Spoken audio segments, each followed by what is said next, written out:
So this talk is about Druid. It's really about the history of this project, why we decided to build a database. It talks about the various trade-offs of the system and kind of how the architecture of the system works as a whole. Before I kind of jump into the talk, I was just wondering how many people have actually heard of this project before?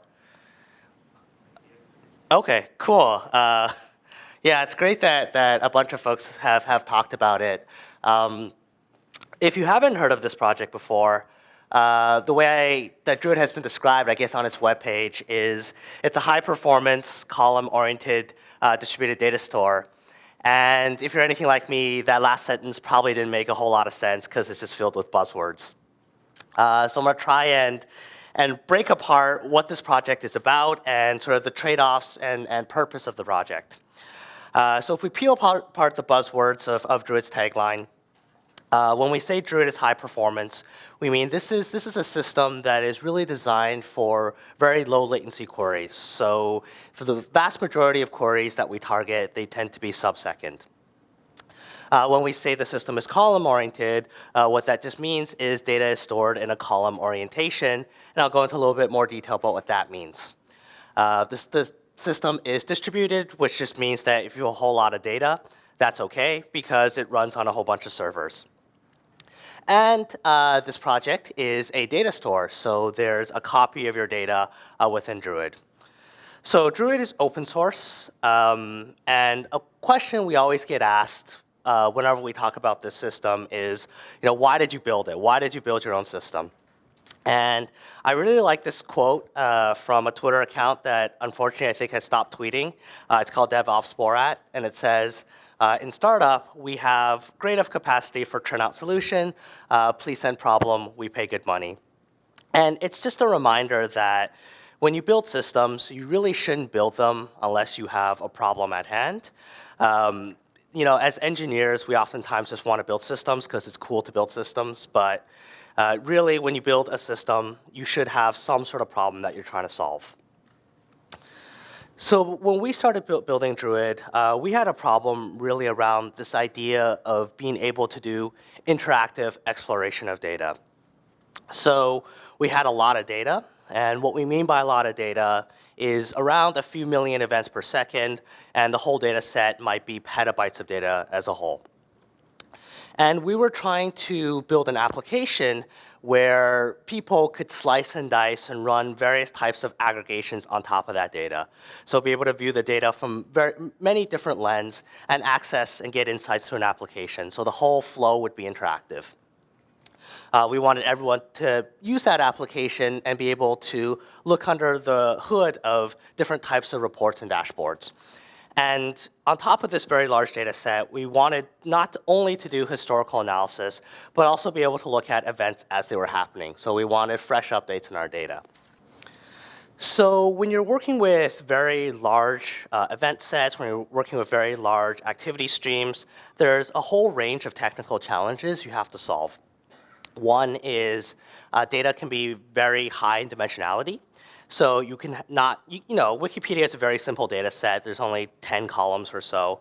But you can have data sets that have tens or hundreds or even thousands of columns.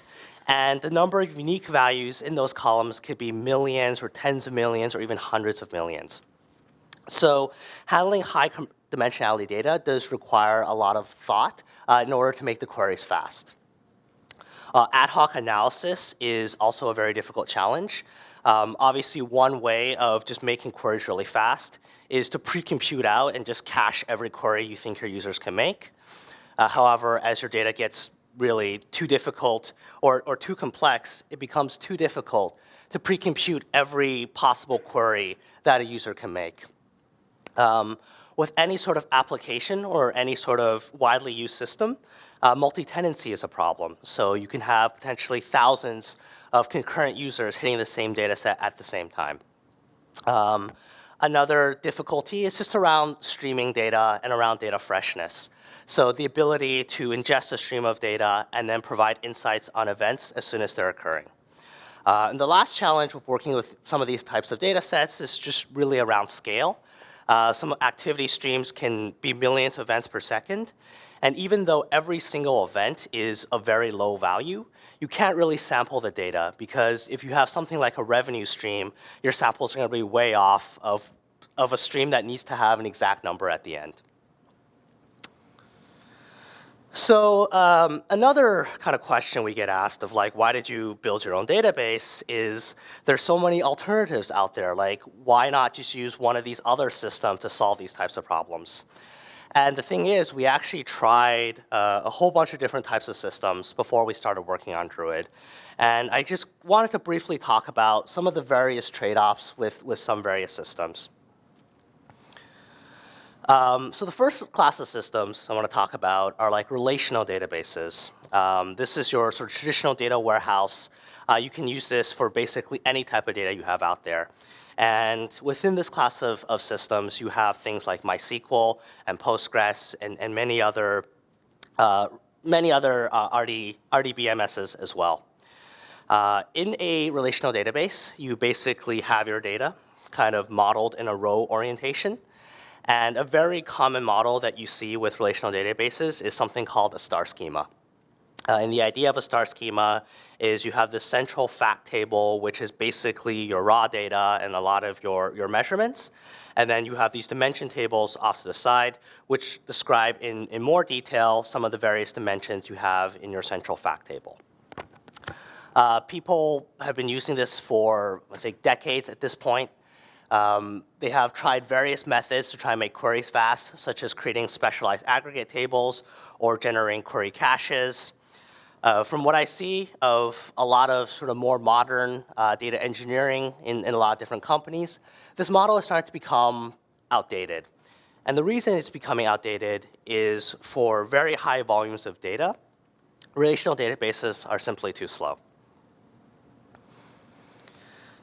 The next class of systems that's a lot more popular nowadays, it's been popular for a little while, are key value stores.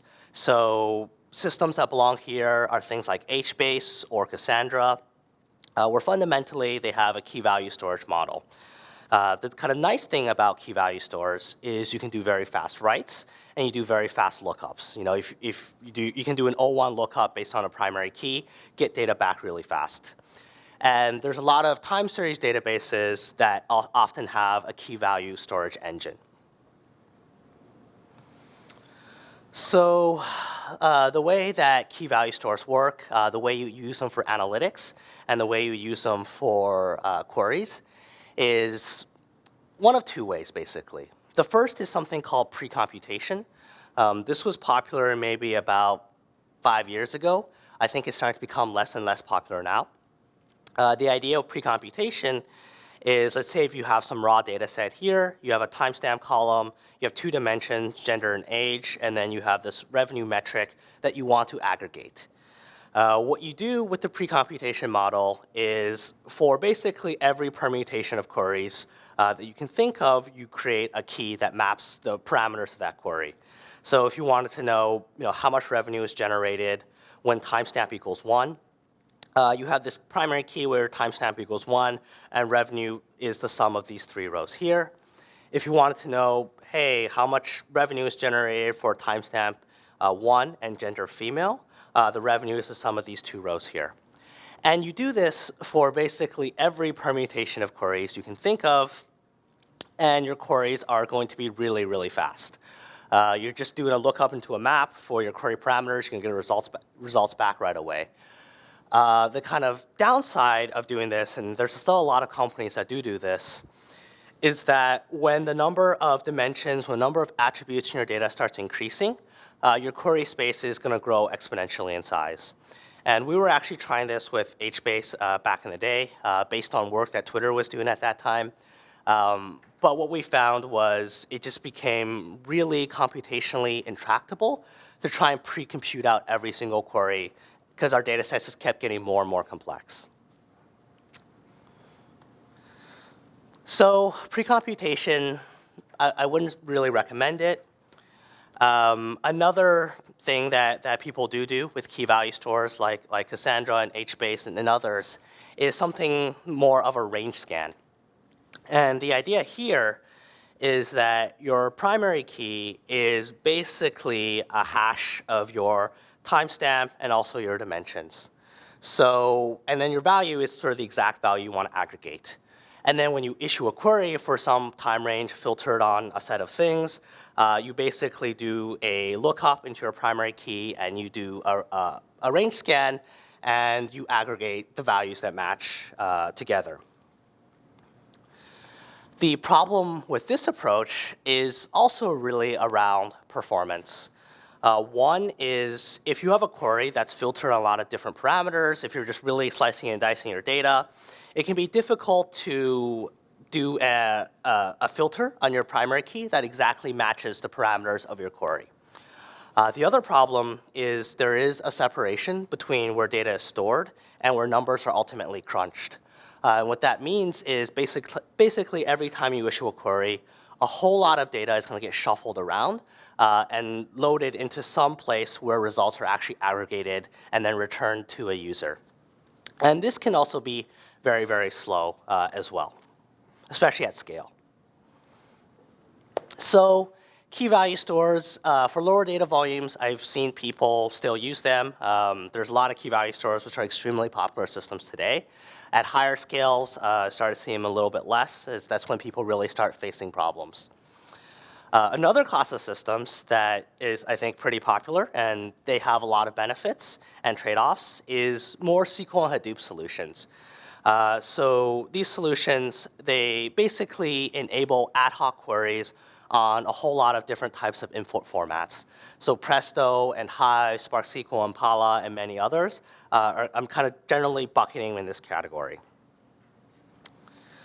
The way that a system like Presto works is it's extremely flexible in that it can handle a wide variety of different queries.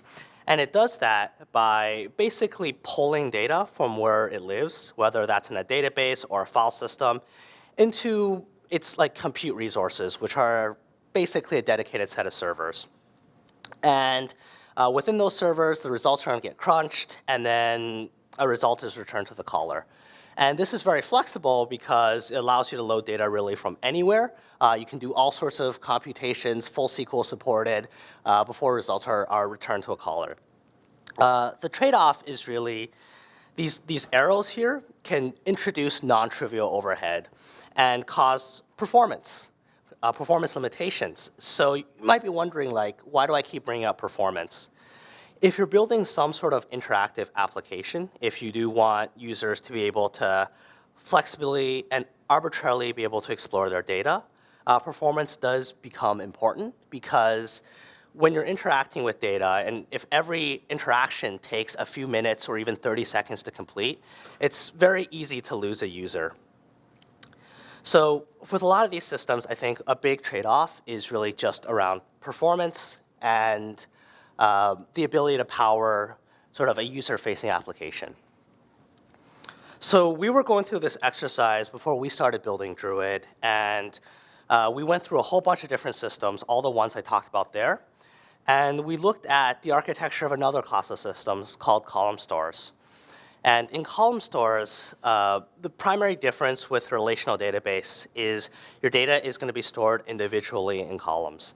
And when you issue a query, only the columns that pertain to that query are going to be used as part of that query. For different types of columns, you can have various compression algorithms, you can have various indexes get created, and I think in the sort of more enterprise world, a lot of the more enterprise solutions have all been based around column stores. When we started out looking at column stores, we obviously couldn't afford a lot of the more enterprise solutions, and we started looking for an open source version and realized there wasn't really a very good open source column store. And that's what led to Druid. So that was a lot of preamble, a lot of history, a lot of comparisons against a lot of different systems that ultimately led to us building Druid. And Druid is an open source column store. It is really designed for a couple of different things. It's designed for streaming data ingestion, so you can have very low latency ingestion from Kafka and Samza and Flink and many other sort of streaming systems.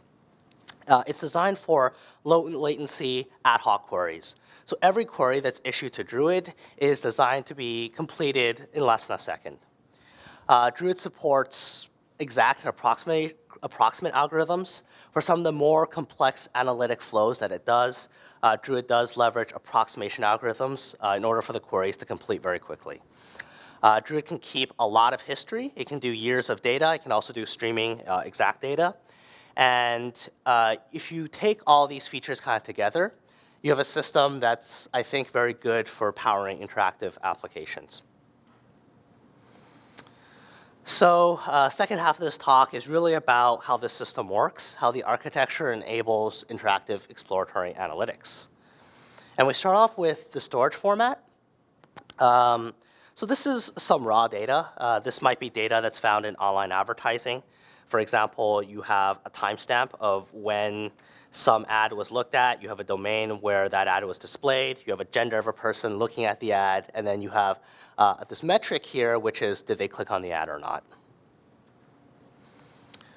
The way that Druid works, the first thing it does is it's a process called summarization or rollup.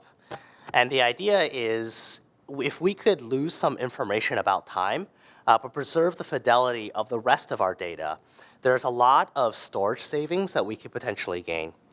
So in this example, we have events occurring at some precise millisecond in time. And we might have billions or trillions of these events. And for most people, when you have a billion or a trillion events, you don't really care about what happened, a single event at a precise millisecond in time. What you care about a lot more is what occurred over an hour or over a day. So what Druid does is it basically can truncate or optionally truncate the timestamp to some given granularity, whether that's hour, minute, whatever. In this case, in this example, it's just an hour. And then we look for all commonalities in these attributes. For example, if we truncated these two rows or these three rows here to an hour timestamp, you'll notice that the domain and gender dimensions have the exact same values. And we can just actually aggregate this clicked metric together.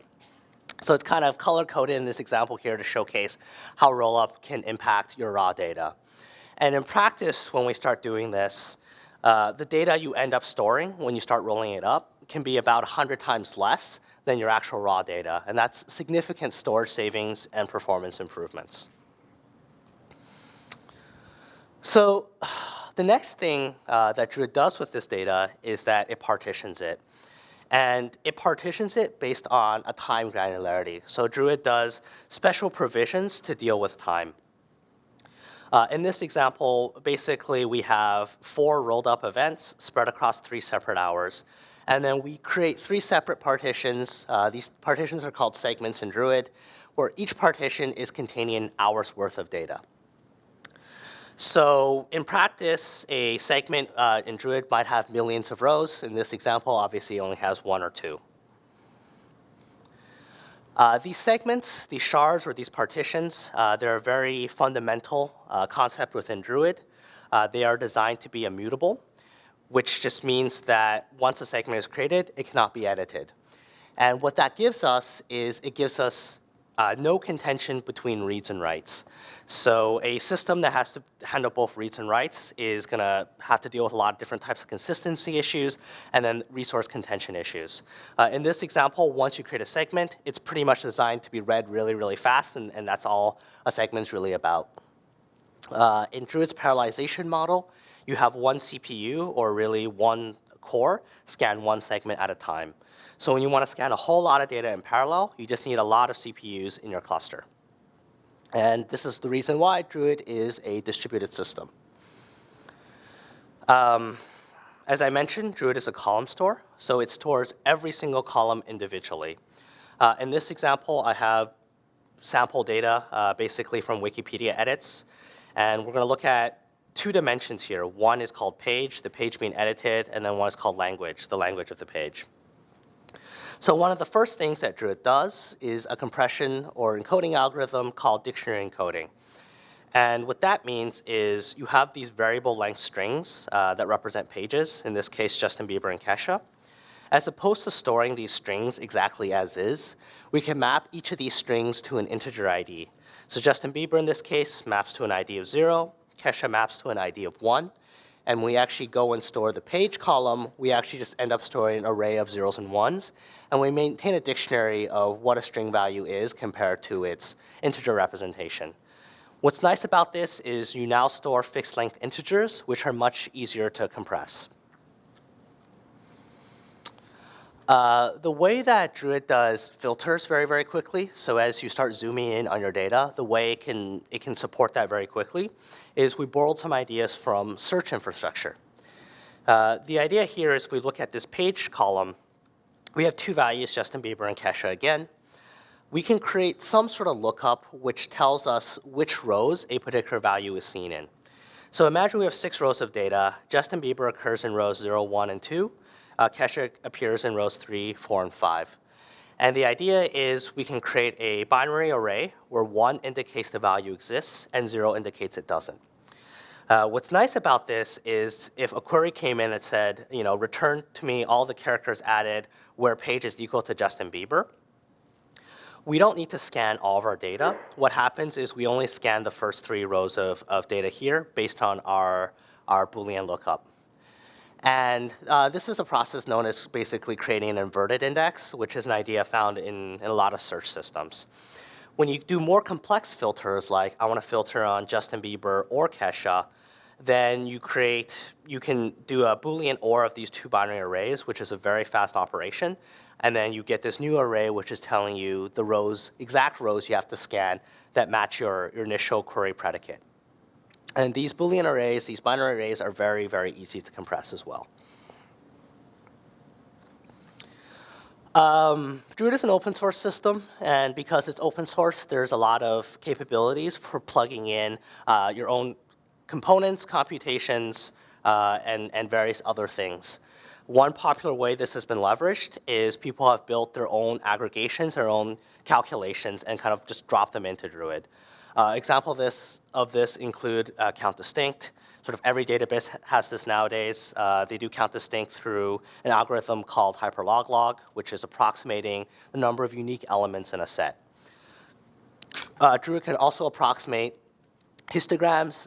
It can approximate more complex interactions of sets. So you can ask questions like, how many unique users tried product A and also tried product B, but not tried product C, without storing any information about the usernames themselves. So we can do 98, 99% accuracy with a lot of different types of algorithms, and we can do them very, very quickly through approximation. So kind of going into the architecture of the system, this is a very high-level architecture. How the system really works is there's a different set of processes, and each set of processes is designed to do a small set of things very, very well.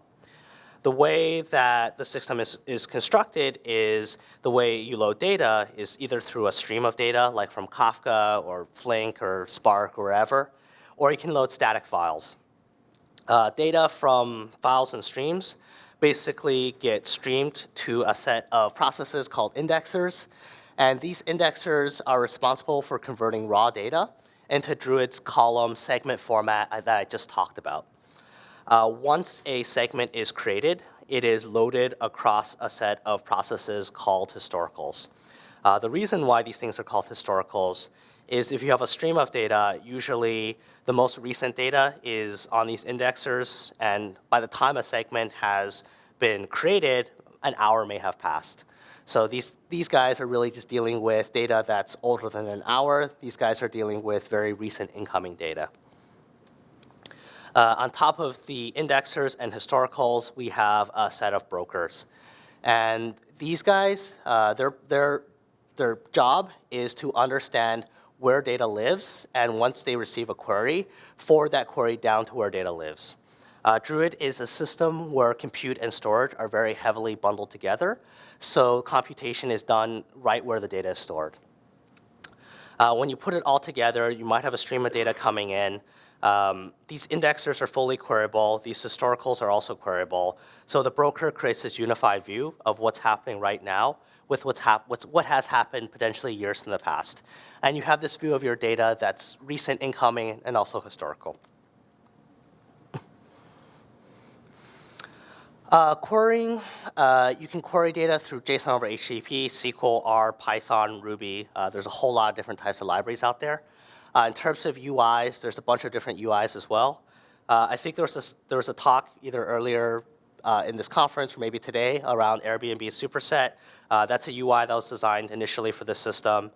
There's Pivot, which is a UI I just demoed in the very beginning. And there's other open source UIs called Metabase, and there's a few others as well. Kind of by the numbers of how the system actually works in production. Druid can ingest about 500,000 events per second in some of the largest clusters we've seen. That's just about average. It does 3 to 5 million events per second at peak. That's sort of the largest volumes I've seen. And it comes out to be about 10 to 100,000 events per second per core.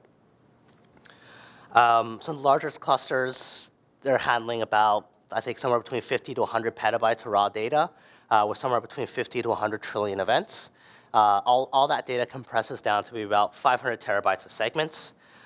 Queries over this data, about half a second average query latency, with about 99% completing in less than 10 seconds. So kind of going through the last section here, common use cases people have found of this system. One is around, so Druid is used in production, I think, by a few hundred, if not a few thousand companies at this point. It is used for a variety of different use cases, the most popular being one is around user activity. This is being able to understand how users are interacting with your product or with your system. You can group users around any ad hoc set of attributes with no sort of prior pre-computation or pre-definition. You can compare one group of users with one set of attributes against another group of users with another set of attributes, and then be able to define ad hoc interesting groupings, do top lists, and count the number of unique users matching any arbitrary set of criteria. Another popular use case of this system is around marketplace data. This is really anything involving revenue or finance as a metric. Here, a very popular use case is trying to understand if there's a spike or dip in revenue, and then trying to understand what is causing that. Another popular use case is doing an arbitrary grouping of things, such as a product definition or a user definition, and then doing deeper analysis of how that product or user is performing. With sort of any event-oriented data store, DevOps is a popular use case. This is just your standard tracking millions of different time series.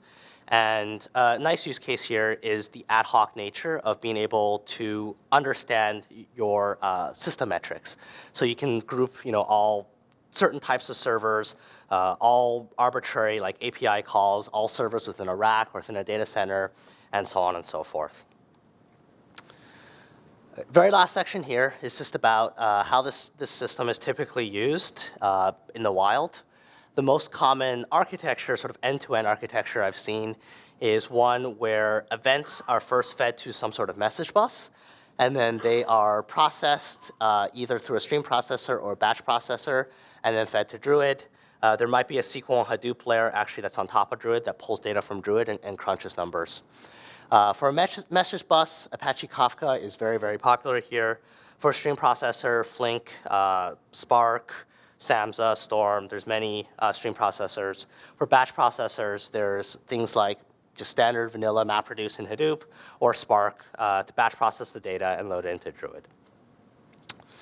Druid is designed to work with a whole lot of different other systems in the whole big data ecosystem. It works well with Kafka, Hadoop, and a lot of different systems that start with the letter S. So you can download this. As I mentioned, it's open source. You can get it from the project webpage. You can get it from our webpage as well. It's under the Apache 2 license. You can download and play with it if you're interested or have some of these problems I described. And yeah, in summary, I think Druid is a pretty cool analytics system. There was a large history before we reached the architecture, and I hope you got something useful out of this talk. Thanks, everyone.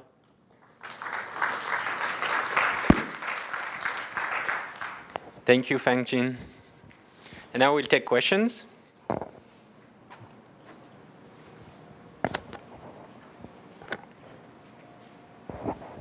Thank you. It's a really impressed talk today. And I will have two questions. The first, the Druid has a columnar orientation based. So does it mean it will be very expensive to join the two data source? And secondly, if we data analyst use the Jupyter Notebook, is that able to from the Jupyter Notebook to query against the Druid? Sorry, what was the second question? Does it be able to connect it to Jupyter Notebook? Okay. Yeah. So around the first question, because it's a column orientation, how expensive are the joins? So I definitely think Druid is a system that's targeted towards like very interactive workflows. So its join support is basically limited right now to like broadcast joins. So if you join like a large table with a very small table, and that small table can be replicated across the entire cluster, that join is done very, very quickly. If you want to join like a billion row table and a billion row table, we don't really know of a way that can be done interactively. Like that's going to take order of minutes or tens of minutes, as is usually the case. And Druid has very limited support for that right now. We're adding support for it, but even then, it's going to be a very non-interactive workflow. I don't know how to make large table joins very fast, or if any system that does it very fast, but if you know of a way, I'd love to learn more about it. With regards to the second question, I'm trying to remember what the second question was. I'm actually having a mind blank. It was around Jupyter Notebooks. Yes, thank you. Jupyter Notebooks. I'm actually not sure of this, but do Jupyter Notebooks support SQL? Do you know what the support is for Jupyter Notebooks in SQL? Okay, so I have limited experience, but someone in the audience just mentioned that Druid's Python library should be able to interface with Jupyter Notebooks. I was going to say that Druid SQL interface can interact with or can work with most like BI tools that speak SQL, like Tableau and Looker and others. But I don't have that much experience with Jupyter Notebooks, but folks in the audience might actually know more. So we have, I think, 3 more people. So yeah, this person can first.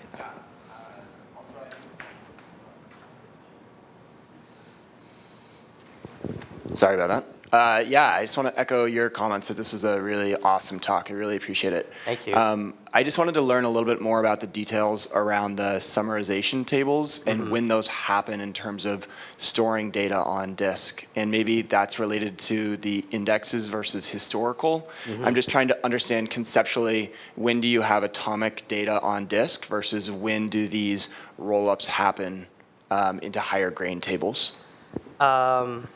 So these rollups are optional. The way that data ingestion works in Druid is you submit a JSON blob kind of telling it, I want to ingest data from like this and this source. Here's kind of the rough schema of my data. And then here's a rollup to potentially apply.